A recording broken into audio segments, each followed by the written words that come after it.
Selamat pagi Bapak dan teman-teman semua. Terima kasih atas waktu dan kesempatan yang diberikan kepada kami. Kami dari kelompok 4 akan mempresentasikan hasil diskusi kami tentang the verbal and non-verbal dimension of communication atau komunikasi verbal dan komunikasi non-verbal. Next. Sebelumnya, perkenalkan nama-nama dari kelompok kami. Yang pertama, Marda Siva Kawasari. Yang kedua, Salsabila Asrin Putri. Dan yang ketiga, saya sendiri Marniati Loro. Sebelum kami membahas materi kami akan menampilkan video ilustrasi tentang materi kami.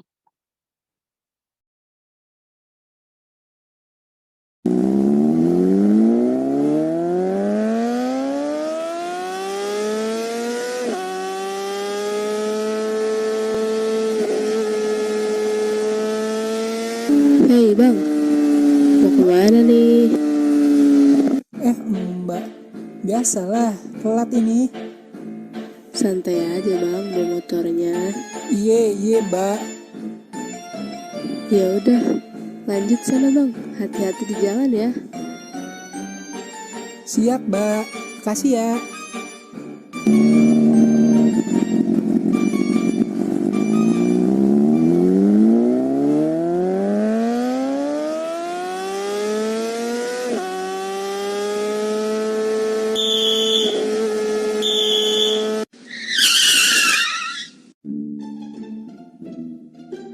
Ada apa sih, Pak? Anda tahu kesalahan Anda apa? Lah, saya nggak salah apa-apa, Pak. Ada yang celaka gara-gara saya nggak? Gimana Anda ini? Sudah jelas itu lampu merah. Lampunya emang merah, Pak. Tapi ada yang nyuruh saya berhenti nggak? Kamu ini gimana? Kayak yang baru ke jalan aja. Dari tadi nggak ada tuh, Pak, yang nyuruh saya berhenti. Kamu ini ngerti komunikasi nggak sih? Ya ngerti ya tuh, Pak. Ngobrol kan ngobrol. Ada komunikasi itu nggak cuma ngobrol aja.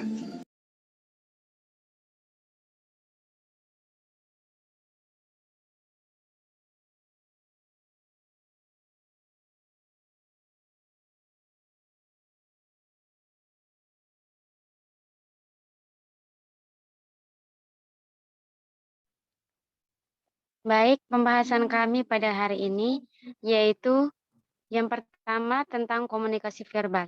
Di dalamnya ada pengertian dari komunikasi verbal. Yang kedua ada karakteristik dari komunikasi verbal. Yang ketiga ada jenis-jenis dari komunikasi verbal. Yang keempat unsur penting dalam komunikasi verbal. Dan yang kelima prinsip-prinsip dari komunikasi verbal. Next.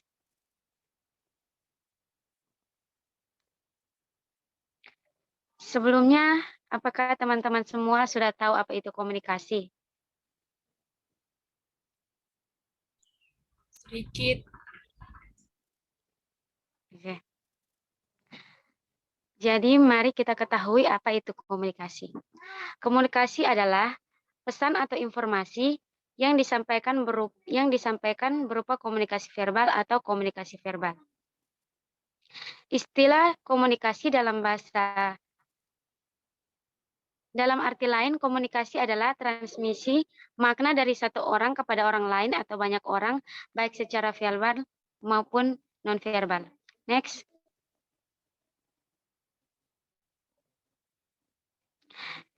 Istilah dari komunikasi itu sendiri dalam bahasa Inggris yaitu communication, dan dari bahasa Latin communicatus yang mempunyai arti berbagi atau menjadi milik bersama, dan komunikasi diartikan sebagai proses berbagi di antara pihak-pihak yang melakukan aktivitas berkomunikasi. Menurut James A. F. Stoner berpendapat bahwa komunikasi adalah sebuah proses seseorang yang berusaha untuk memberikan sebuah pengertian atau maksud dan informasi dengan cara menyampaikan suatu pesan kepada orang lain. Kemudian menurut David Gaberlo di tahun 1960-an yang membuat formula komunikasi yang dikenal dengan SMCR, yaitu source atau pengirim, message atau pesan, channel atau saluran media, dan receiver atau penerima. Komunikasi verbal adalah komunikasi yang mengarah pada penggunaan bahasa, baik lisan maupun tulisan. Komunikasi verbal banyak dipakai dalam hubungan antar manusia untuk mengungkapkan perasaan, emosi, pikiran, gagasan, fakta, data, dan informasi yang saling bertukar perasaan, pemikiran, saling berdebat, dan bertengkar. Next.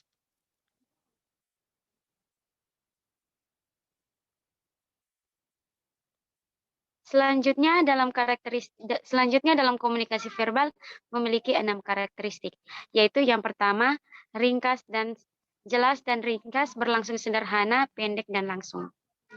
Berlangsung dengan sederhana, pendek dan langsung apabila kata-kata yang dipakai sangat minimalis, maka terjadinya kerencauan juga sangat sedikit.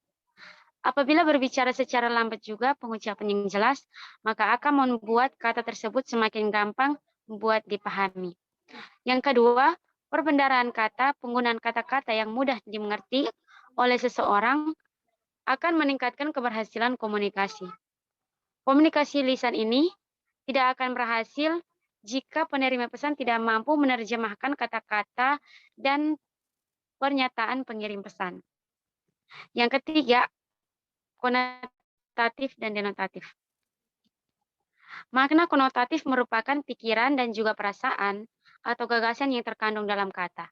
Sedangkan makna dari denotatif memberikan arti yang sama pada kata yang digunakan. Next.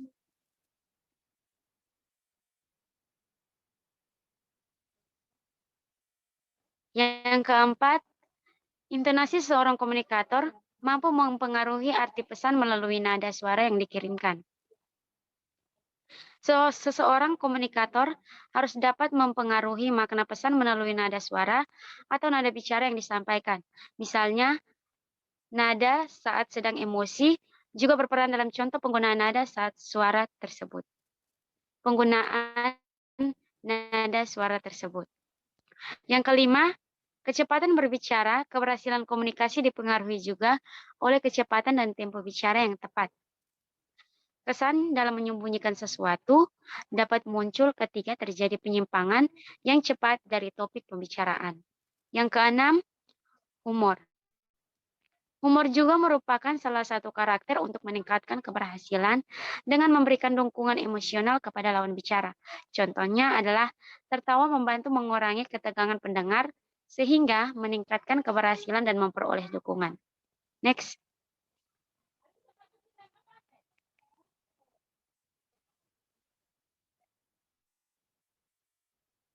Kemudian ada 2 jenis dalam komunikasi verbal, yaitu yang pertama, berbicara dan menulis. Berbicara merupakan komunikasi verbal dalam bentuk vokal atau suara, sedangkan menulis ialah komunikasi verbal non vokal. Presentasi pada pertemuan adalah contoh dari komunikasi verbal vokal, sedangkan korespondensi adalah contoh dari komunikasi verbal non vokal. Jenis yang kedua yaitu mendengarkan dan membaca. Mendengar dan mendengarkan adalah 2 hal yang berbeda. Mendengar hanya berarti menangkap getaran suara, sedangkan mendengarkan berarti memahami apa yang Anda dengar. Mendengarkan melibatkan unsur mendengar, memperhatikan, memahami, dan menghafal. Membaca adalah satu cara yang bertujuan untuk mendapatkan informasi dari sesuatu yang tertulis. Next. Selanjutnya akan dijelaskan oleh teman saya. Baik, selanjutnya ada 2 unsur penting dalam komunikasi verbal. Yang pertama, ada kata. Arti sempit dari kata sendiri adalah lambang terkecil dari bahasa. Sedangkan arti luasnya, kata merupakan lambang mewakili suatu hal, baik itu orang, barang, kejadian, ataupun keadaan. Kata-kata yang kita gunakan adalah abstraksi yang telah disepakati maknanya, sehingga komunikasi verbal ini bersifat intensional dan harus dibagi di antara orang-orang yang terlibat dalam komunikasi tersebut. Yang kedua, ada bahasa. Adalah suatu sistem lambang yang memungkinkan orang berbagi makna. Dalam komunikasi verbal, lambang bahasa yang dipergunakan adalah bahasa lisan, tertulis pada kertas maupun elektronik. Next.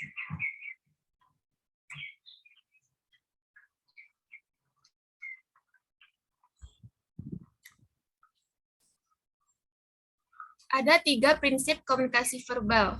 Yang pertama, interpretasi mempengaruhi makna. Karena komunikasi verbal dipengaruhi oleh interpretasi makna individu yang terlibat dalam komunikasi, yang biasa terjadi karena pengaruh budaya, kebiasaan, kendala bahasa, gangguan pendengaran, serta kepribadian dapat mempengaruhi kemampuan seseorang dalam menginterpretasi atau menafsirkan suatu makna dalam komunikasi. Sehingga dibutuhkan kata-kata dan bahasa yang ringkas serta jelas agar tidak terjadi ambiguitas dalam berkomunikasi. Untuk itu ada aturan tata bahasa. Tata bahasa adalah suatu cara untuk menciptakan makna yang sama bagi orang yang memberikan maupun menerima informasi tersebut. Yang kedua, ada komunikasi adalah aturan yang dipandu. Komunikasi dipandu oleh keberadaan tata bahasa dan penggunaan kata-kata harus disesuaikan dengan lawan bicara. Pemilihan kata-kata dan gaya bahasa disebut dengan pragmatik. Pasti teman-teman sangat asing dengan pragmatik. Jadi, dilansir dari Lumen Learning, pragmatik itu adalah bagian komunikasi verbal. Misalnya, berbicara dengan gaya formal kepada profesor atau orang yang lebih tua daripada kita, dan berbicara dengan gaya casual kepada teman-teman sebaya. Terus yang ketiga, ada penekanan mempengaruhi makna. Dalam komunikasi verbal secara tulisan, penekanan ini dapat dilakukan dengan mengulangi ide pokok maupun memberikan tanda baca. Seperti contohnya saat tanda baca koma, berarti ide kalimat tersebut masih berjalan dan akan berhenti pada tanda titik.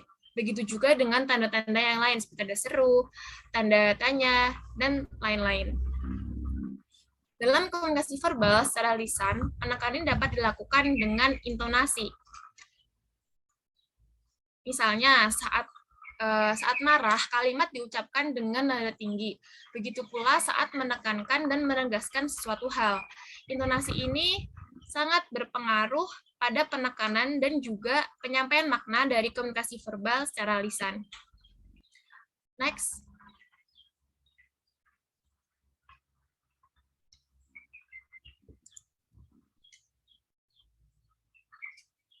Nah, untuk pembahasan kedua, ini adalah tentang komunikasi nonverbal. Yang akan kami bahas, yang pertama itu adalah pengertian, karakteristik, jenis-jenis, unsur penting, dan prinsip dari komunikasi nonverbal. Next.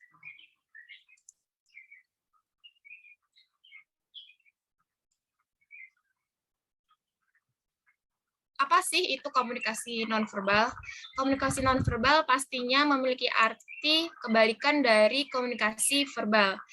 Jadi, komunikasi nonverbal ini adalah komunikasi yang pesannya itu dikemas dalam bentuk nonverbal atau tanpa kata-kata. Biasanya berbentuk seperti gerakan tangan, raut wajah, ataupun gestur tubuh. Nah, komunikasi nonverbal ini juga diartikan sebagai semua aspek komunikasi selain rangkaian kata-kata itu sendiri.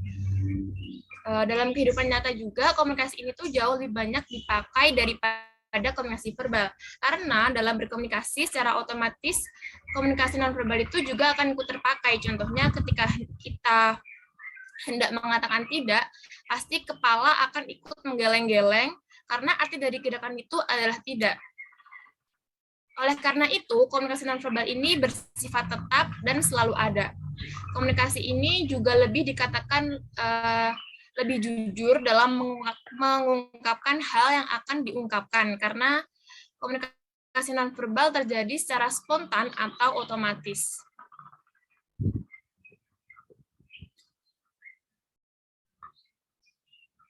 Next.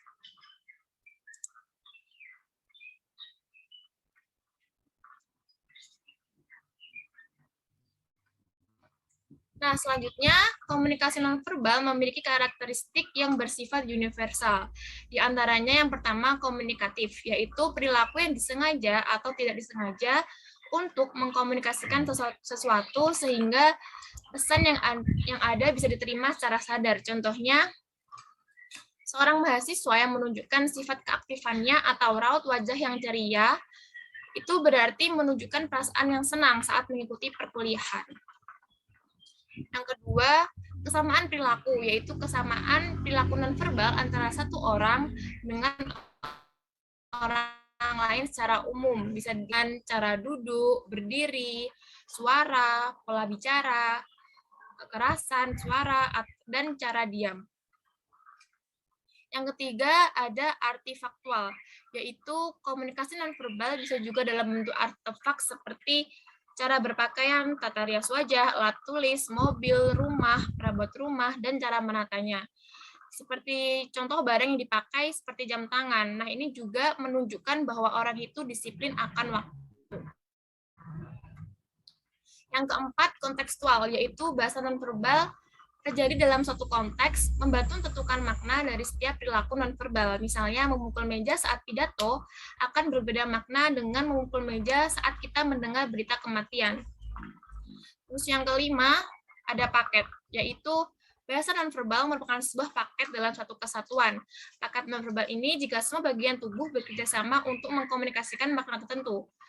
Maksud dari paket ini tuh persatuan antara komunikasi verbal dan nonverbal yang terjadi secara bersama-sama saling konsisten.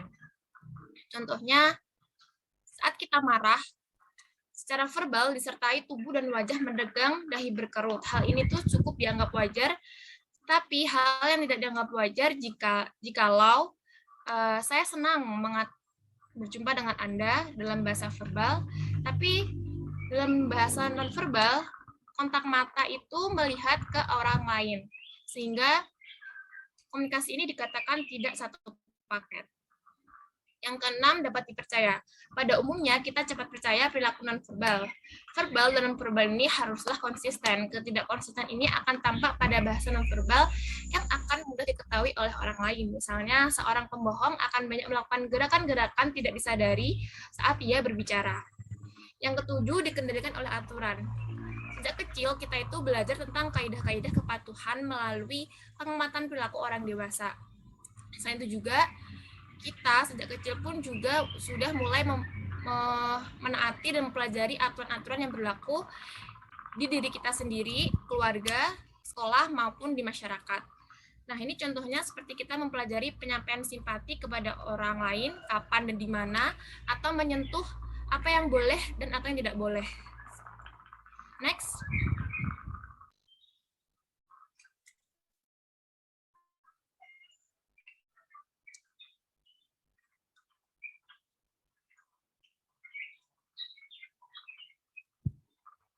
Nah, selanjutnya komunikasi nonverbal memiliki beberapa jenis. Yang pertama adalah sentuhan atau haptik, merupakan pesan nonverbal yang mampu menerima berbagai emosi yang disampaikan orang lain. Yang kedua, komunikasi objek. Penggunaan komunikasi ini yang sering digunakan adalah penggunaan pakaian. Banyak orang menilai setiap jenis pakaian yang kita gunakan. Contohnya, pegawai perusahaan yang menggunakan seragamnya untuk menyatakan identitas perusahaan tersebut. Yang ketiga, ada kronemik. Kronemik merupakan penggunaan waktu dalam komunikasi nonverbal. Penggunaan waktu ini dalam komunikasi nonverbal yang meliputi durasi yang tepat untuk suatu kegiatan. Yang keempat ada gerakan tubuh atau kinestetik. Gerakan tubuh yang biasanya dipergunakan untuk menggantikan suatu kata. Yang kelima ada proxemik atau bahasa ruang, yaitu jarak yang digunakan ketika kita berkomunikasi dengan orang lain, termasuk juga tempat atau lokasi posisi kita berada. Pengaturan jarak yang menentukan tingkat kedekatan seseorang dengan orang lain. Yang keenam ada lingkungan. Lingkungan ini dapat digunakan untuk menyampaikan pesan-pesan tertentu, diantaranya adalah penggunaan ruang, jarak, penerangan, dan warna. Yang terakhir ada vokalik atau paralanguage, adalah unsur nonverbal dalam sebuah ucapan, yaitu cara berbicara. Misalnya adalah nada suara, keras atau lemahnya suara, kecepatan berbicara, kualitas suara, intonasi, dan lain-lain. Oke, selanjutnya akan dilanjutkan oleh teman saya. Oke, baik, terima kasih. Selanjutnya, komunikasi nonverbal memiliki 5 unsur penting. Yang pertama, penampilan yang baik. Obrolan dimulai dari pertemuan antara seseorang dengan orang lainnya, sehingga kesan pertama amatlah sangat penting dan berkesan. Yang kedua ada selalu tersenyum. Senyum memiliki daya untuk membuat hati yang melihatnya menjadi gembira, akan merambat kepada banyak orang dalam waktu singkat. Yang ketiga ada pupil mata yang besar dan tatapan yang stabil. Lewat mata kita dapat menyampaikan isi hati dan membaca hati orang lain meskipun tanpa kata-kata. Biasanya pupil mata akan membesar saat kita merasakan kebaikan lawan bicara dan mengecil jika tidak. Yang keempat ada sikap percaya diri. Saat berbicara, tubuh harus tegak dan penuh percaya diri. Jangan membiasakan terlalu membungkuk, karena itu akan menurunkan harga diri dari pandangan pendengar di hadapanmu. Yang kelima ada gestur yang tepat. Gestur tangan memberikan banyak makna bagi lawan bicara. Misalnya tangan yang mengepal untuk menunjukkan maksud yang kuat dan tangan yang bergerak ke segala arah untuk mengarahkan pandangan.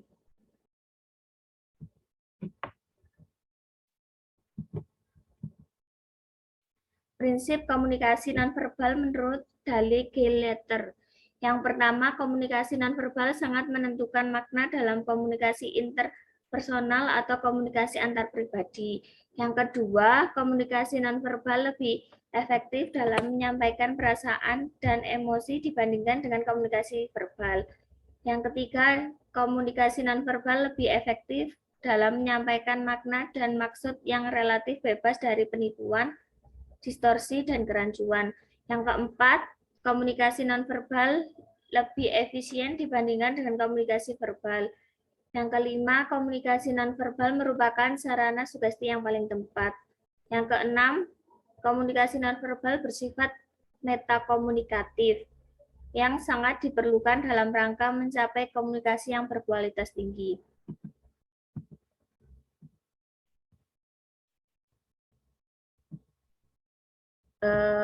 Apa itu perbedaan komunikasi verbal dan nonverbal?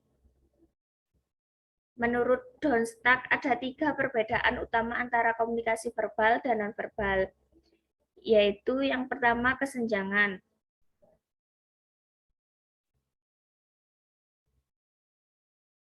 Sebelum membahas perbedaan komunikasi verbal dan nonverbal,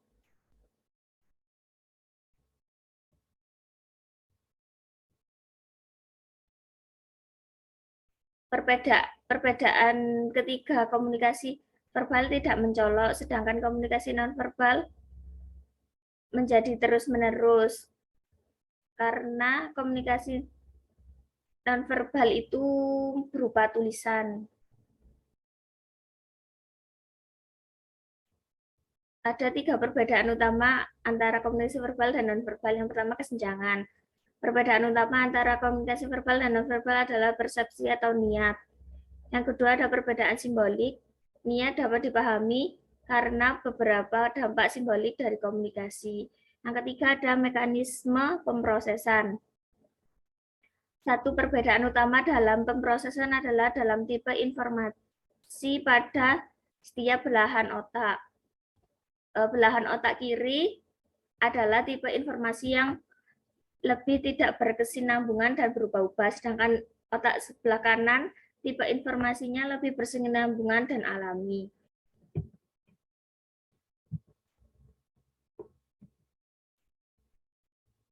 Bentuk dari komunikasi verbal dan nonverbal. Secara umum, komunikasi verbal adalah komunikasi yang berbentuk lisan maupun tulisan, sedangkan komunikasi nonverbal adalah komunikasi yang tidak menggunakan kata-kata. Dalam artian tulisan, komunikasi nonverbal lebih sering terjadi dalam komunikasi secara langsung atau tatap muka. Sebabnya dalam komunikasi menggunakan media digital, komunikasi nonverbal seringkali tidak mungkin dilakukan.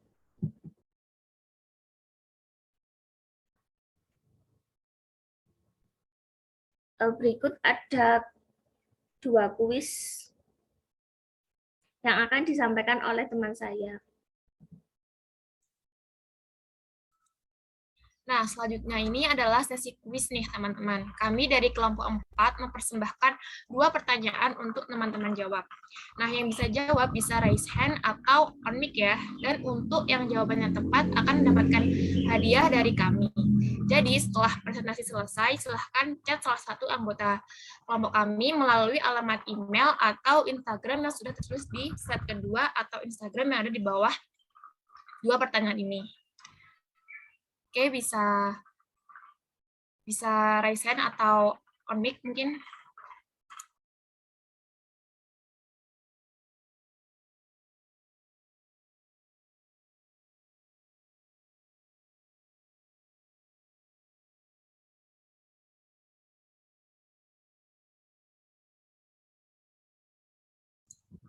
Oke, buat Marni bisa on mic. Baik, saya akan menjawab kuis yang pertama, yaitu komunikasi verbal memiliki karakteristik yang bersifat universal, salah satunya adalah kontekstual. Bagaimana penerapan kontekstual dalam komunikasi nonverbal? Kontekstual, pengertian dari kontekstual sendiri adalah bahasa nonverbal yang terjadi dalam suatu konteks. Nah, penerapannya itu membantu menentukan makna dari setiap perilaku nonverbal. Misalnya pada saat memukul meja, saat pidato akan berbeda makna dengan memukul meja saat dengar berita kematian. Itu jawaban dari saya. Terima kasih. Oke, terima kasih. Jawabannya tepat. Oke, selanjutnya, apakah ada lagi? Apakah saya boleh menjawab yang nomor 2? Oh, oke, boleh. Silahkan, Azarin. Mengapa komunikasi verbal lebih mudah dimengerti daripada komunikasi nonverbal? Karena dalam komunikasi verbal itu lebih mudah dipahami dari apa ya? Kan itu kan yang verbal kan ngomong, kalau yang nonverbal kan cuma tulisan gitu. Jadi yang verbal itu mudah dipahami karena ada gerak wajah, mimik wajah, intonasi, nada, dan gerakan tangan yang dapat membantu menyampaikan itu. Kalau nonverbal kan cuma tulisan itu, kalau tulisan itu cenderung dari orang ke orang itu bacanya beda. Gitu. Terima kasih. Oke, sama-sama. Makasih untuk kedua kuis yang udah dijawab dari Marni dan Salsabila. Jawabannya udah tepat, nanti silahkan chat ke email atau ke Instagram salah satu anggota kelompok kami. Terima kasih. Selanjutnya akan dilanjutkan oleh Marni sebagai moderator. Dipersilahkan.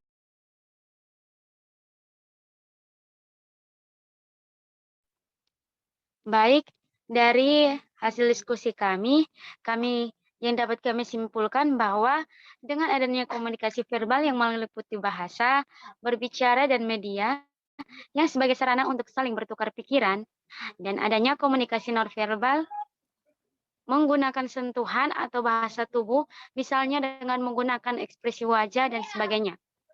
Komunikasi verbal berupa kata-kata yang diucapkan langsung atau berbicara, bisa dilakukan secara langsung atau face-to-face atau dengan perantara media.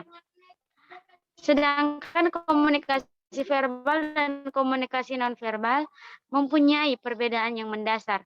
Pertama, komunikasi nonverbal yang dianggap verbal yang tidak konsisten, kebanyakan orang percaya perilaku nonverbal. Yang kedua, komunikasi nonverbal memiliki saluran yang banyak. Komunikasi verbal biasanya terjadi dalam satu saluran. Ketiga, komunikasi verbal adalah diskrit, sedangkan komunikasi nonverbal berlangsung terus-menerus. Komunikasi nonverbal lebih sering terjadi dalam komunikasi secara langsung atau face-to-face. Sebabnya, dalam komunikasi menggunakan media digital, komunikasi nonverbal seringkali tidak mungkin dilakukan. Next.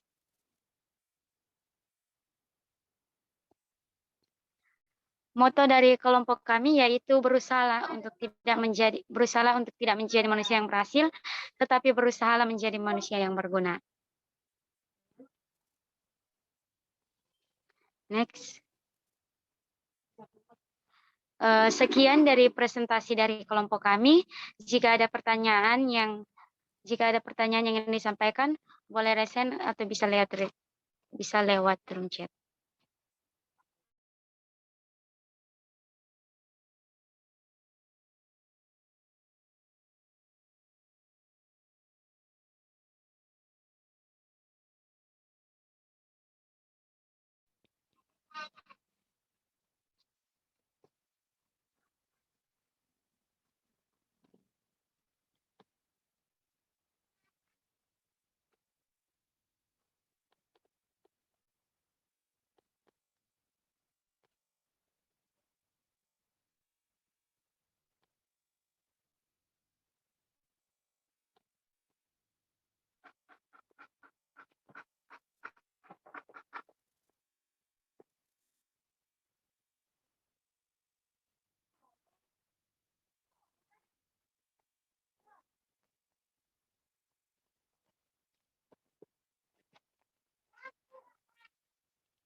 Oke, baik. Selanjutnya saya akan membaca 3 pertanyaan yang diberikan dari teman-teman.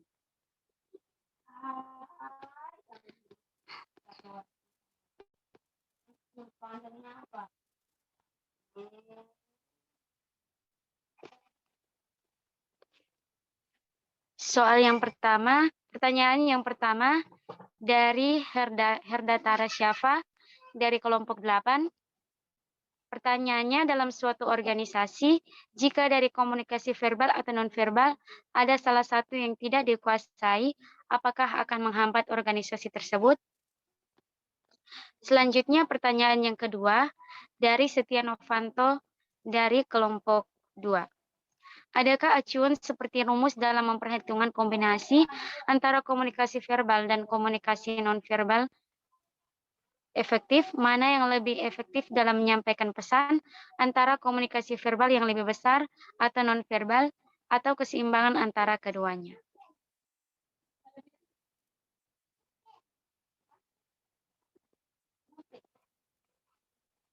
Baik, pertanyaan yang ketiga. Pertanyaan yang ketiga dari Windy dari kelompok 4.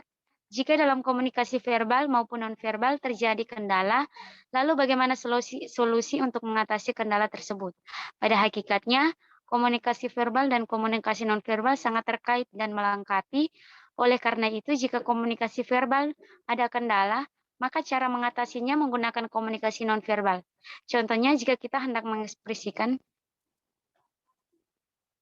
mohon maaf, pertanyaannya, jika dalam komunikasi verbal maupun nonverbal terjadi kendala, lalu bagaimana solusi untuk mengatasi kendalanya? Pertanyaannya cuma sampai di situ. Berhubung waktunya sudah habis, kami akan menampilkan 3 pertanyaan saja. Dan kami akan menjawab 3 pertanyaan ini. Selanjutnya akan kami jawab lewat selebih jawaban pertanyaan akan kami jawab melalui metodologi kelompok kami.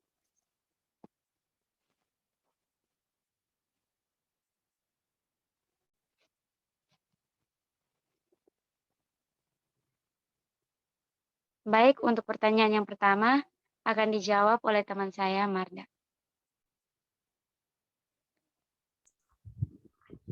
Baik, saya di sini akan menjawab pertanyaan dari Hidatara Syafa, perwakilan dari kelompok 8. Nah, jadi komunikasi itu dibedakan menjadi dua, ada yang verbal dan non-verbal.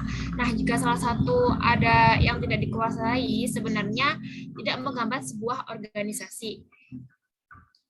Jika konteks organisasinya di sini adalah organisasi yang orang-orangnya ini adalah sama di sini tuh maksudnya kita mengambil contoh ada sebuah organisasi di mana orang-orang yang ada di dalamnya itu adalah disabilitas tunawicara.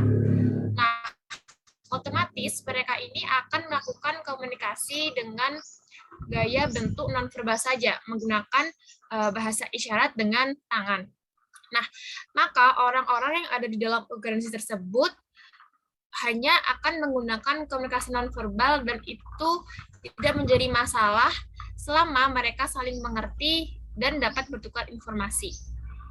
Seperti halnya sudah dijelaskan tadi bahwa komunikasi ini yang terpenting adalah kita sama-sama sudah memiliki arti yang sama, mengartikan dalam suatu hal di saat kita berkomunikasi dengan orang lain. Baik, terima kasih, itu jawaban yang bisa saya sampaikan. Selanjutnya saya kembalikan ke moderator.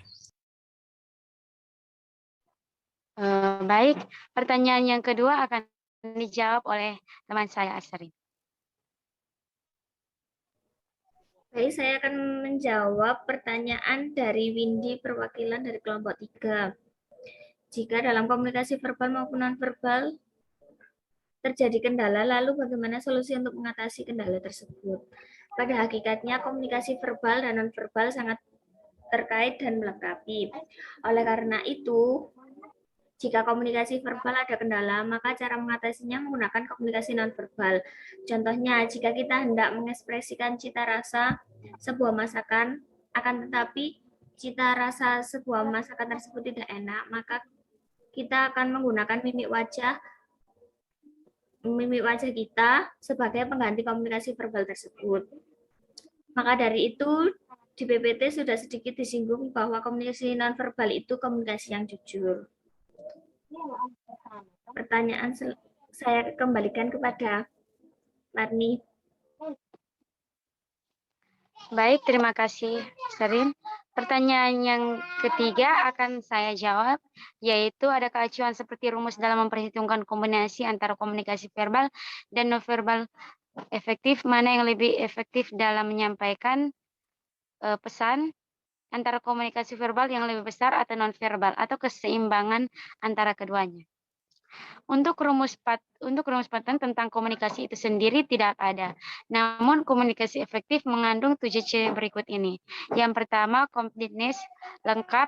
Komunikasi ini harus lengkap. Dan yang kedua, consistence atau ringkas, menggunakan sedikit mungkin kata-kata. Yang ketiga, consideration atau penuh pertimbangan. Yang keempat, clarity atau jelas. Yang kelima, concreteness atau nyata. Yang keenam, courtesy atau tata krama, dan yang ketujuh, correctness atau benar. Seperti yang sudah dijelaskan juga bahwa tidak ada yang lebih dominan antara komunikasi verbal maupun komunikasi nonverbal, karena mereka itu saling melengkapi. Jika ditanya apakah komunikasi verbal tidak sepenting komunikasi nonverbal, sebenarnya kedua sama-sama penting. Tidak ada yang dominan. Misalnya setiap hari kita hanya berkomunikasi melalui chatting, WhatsApp, tanpa ada komunikasi nonverbal. Nah, tak jarang juga kata mengalami kesalahpahaman. Begitupun sebaliknya, ketika ada lawan bicara, kita tiba-tiba marah tanpa mengeluarkan kata-kata. Kita juga akan kebingungan apa faktor yang membuat mereka tiba-tiba marah. Sekian jawaban dari saya.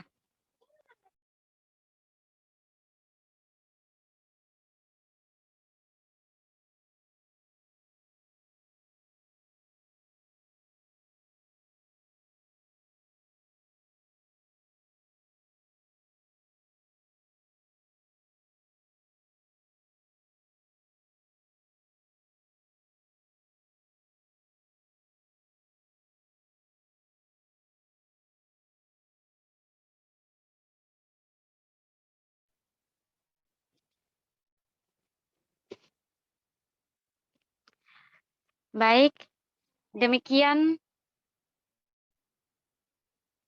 presentasi dari kelompok kami dan pembahasan kami pada hari ini. Jika ada salah kata dari kelompok kami mohon maaf. Terima kasih buat waktu dan kesempatannya. Terima kasih.